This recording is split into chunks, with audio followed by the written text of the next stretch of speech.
चलिए स्टूडेंट, आज एक और केमिकल काइनेटिक्स की जेई एडवांस 2019 की प्रॉब्लम करते हैं।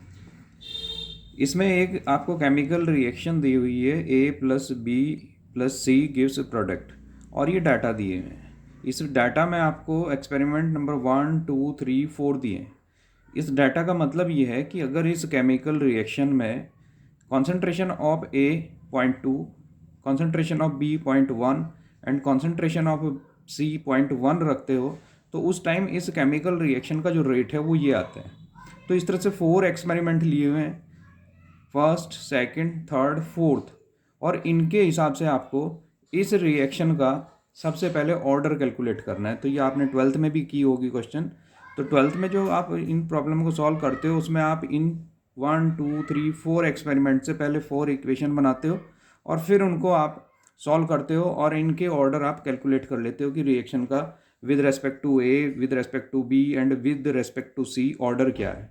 तो इसका कंपटीशन में हम एक शॉर्ट मेथड अप्लाई करेंगे यहाँ पे, जो कि आपको शायद पहले से पता भी हो कि हम पहले एक्सपेरिमेंट का यहाँ पे रेट मान लेंगे कि R1, दूसरे एक्सपेरिमेंट में हम मानेंगे कि ये R2, थर्ड एक्सपेरिमेंट में हम ये मानेंगे कि ये R3 है, और फोर्थ में मानेंगे हम कि ये R4 है। तो अब इसमें शॉर्ट मेथड अप्लाई करेंगे। तो हम सबसे पहले इस केमिकल रिएक्शन को अगर लिखूँ मैं यहाँ पे, तो A plus B plus C gives product. इसके लिए मैं रेट लिखूं तो rate equal to K concentration of A, और क्योंकि इसका ऑर्डर हमें नहीं पता है तो हमने अपनी तरफ से मान लिया कि small A, concentration of B, और विद रेस्पेक्ट टू बी जो ऑर्डर ऑफ रिएक्शन है वो बी है, और इसी तरह से सी, और ये पावर यहाँ पे सी, यानी order of reaction with respect to C. इसको इक्वेशन नंबर 1 मान लेते हैं। अब 12th में क्या करते हो आप कि फर्स्ट एक्सपेरिमेंट की वैल्यू रखते हो, एक इक्वेशन बनेगी, सेकंड की रखते हो, सेकंड बनेगी, फिर थर्ड की, फिर फोर्थ की, फिर उनको डिवाइड करते हो और फिर सॉल्व करते हो। आप वैसे भी कर सकते हो, लेकिन इसमें क्या है कि इसमें हम एक शॉर्ट मेथड अप्लाई करेंगे कि अगर मैं ये इस टेबल को ध्यान से देखूँ तो टेबल में आप देखो कि ये वाला केस जिसमें 0.1 से 0.1 यानी B 0.1 है, C भी 0.1 है, और ये वाला केस भी ध्यान से देखो आप, तो इस केस में भी क्या है कि B की कॉन्सेंट्रेशन 0.1 है एंड 0.1 है, यानी ये यहाँ से यहाँ ये कांस्टेंट है, यहाँ से यहाँ ये कांस्टेंट है।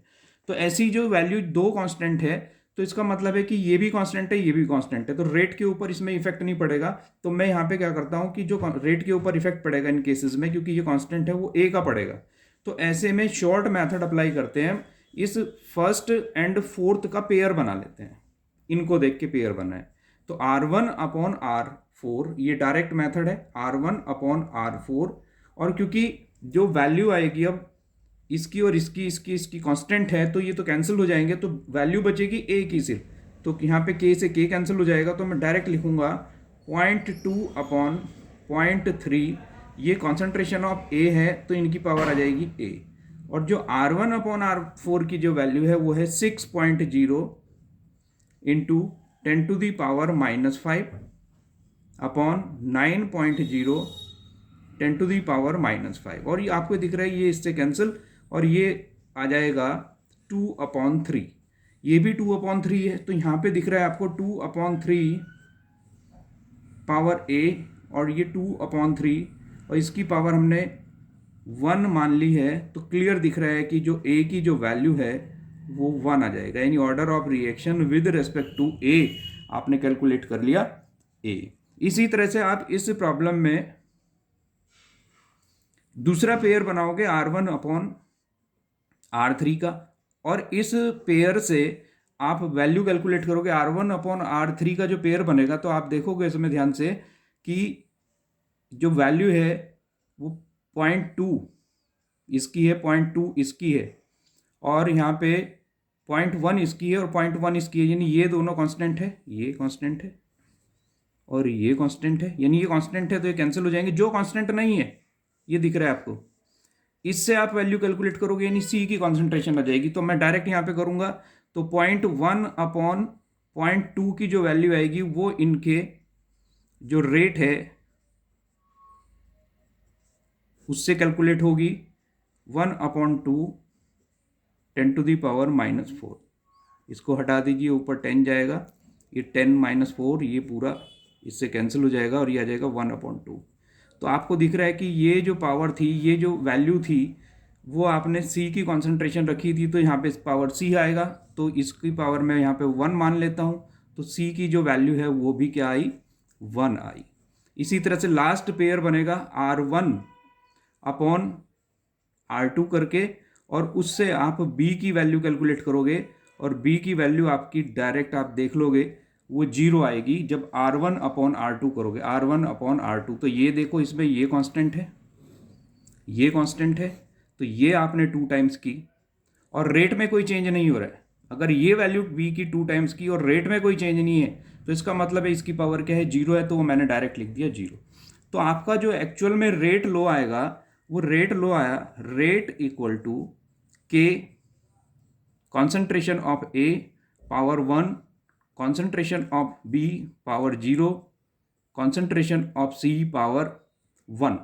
अब ये जो रेट लो आपका आया, इसमें आपको इस क्वेश्चन में दिया है कि इस रेट लो में आप A की वैल्यू अगर ये रखते हो, B की वैल्यू अगर ये रखते हो और C की वैल्यू ये रखते हो यहाँ पे, तो जो रेट आएगा वो कितना आएगा। वो जो रेट आएगा, ये बोला कि रेट इस ऑर्डर का आएगा, तो हम पहले रेट कैलकुलेट करेंगे और फिर जो रेट आएगा वो इससे कंपेयर करेंगे, उसमें जो y की जगह वैल्यू रखी जाएगी वो आपका आंसर होगा, यानी इससे उसकी कंपैरिजन करनी। लेकिन उस रेट को कैलकुलेट करने से पहले इस कॉन्सेंट्रेशन और इस कॉन्सेंट्रेशन के ऊपर हमें K की जरूरत पड़ेगी। तो हमारा पहला काम है कि हम K कैलकुलेट कर लें यहाँ पे। तो K कहाँ से कैलकुलेट करेंगे, किसी भी एक एक्सपेरिमेंट में चले जाओ और उनकी ये वैल्यूज यहाँ पे रख दो। जैसे कि हम फर्स्ट को अगर सेलेक्ट करें तो यहाँ पे रेट की वैल्यू रख दो 6.0 10⁻⁵ equal to K concentration of A 0.2, और ये जो पावर है 1 आएगी। B कॉन्सेंट्रेशन पावर 0 है तो कोई फर्क नहीं पड़ेगा क्योंकि ये 1 हो जाएगा, और C की वैल्यू आएगी 0.1 और इसकी पावर 1। यहाँ से आप K की वैल्यू कैलकुलेट कर लोगे। K की वैल्यू जो भी आएगी यहाँ पे, उस वैल्यू को कैलकुलेट करके फिर आपको क्या करना है कि जो रेट आपको ये आपने कैलकुलेट किया था रेट और लो आपने, इसमें K की वैल्यू आपको पता है, कॉन्सेंट्रेशन ऑफ A ये रखोगे, कॉन्सेंट्रेशन ऑफ B ये रखोगे, कॉन्सेंट्रेशन ऑफ C ये रखोगे, और K की वैल्यू जो यहाँ से आएगी वो पुट करोगे, और इस तरह से आप यहाँ पे रेट कैलकुलेट करोगे, और जो रेट आएगा उसकी कंपैरिजन इससे करोगे। तो ये रेट आपका 10⁻⁵ के ऑर्डर का ही आएगा। यहाँ पे जो वैल्यू आएगी वो आपका y की वैल्यू होगी, और वो y की वैल्यू ही आपका आंसर होगा। तो ये जेईई एडवांस 2019 में ये क्वेश्चन आया था। आप देख सकते हो कि अगर शॉर्ट ट्रिक से करोगे तो ये आसान पड़ेगा, नहीं तो लॉन्ग टर्म से करोगे आप तो इक्वेशन बनेंगी, फिर उसको सॉल्व करोगे तो थोड़ा लेंदी हो जाएगा। तो क्वेश्चन बहुत मुश्किल नहीं था, बहुत आसान था, और 12th में ऐसे क्वेश्चन आपने करे भी होंगे। तो आज हम इतना ही रखते हैं।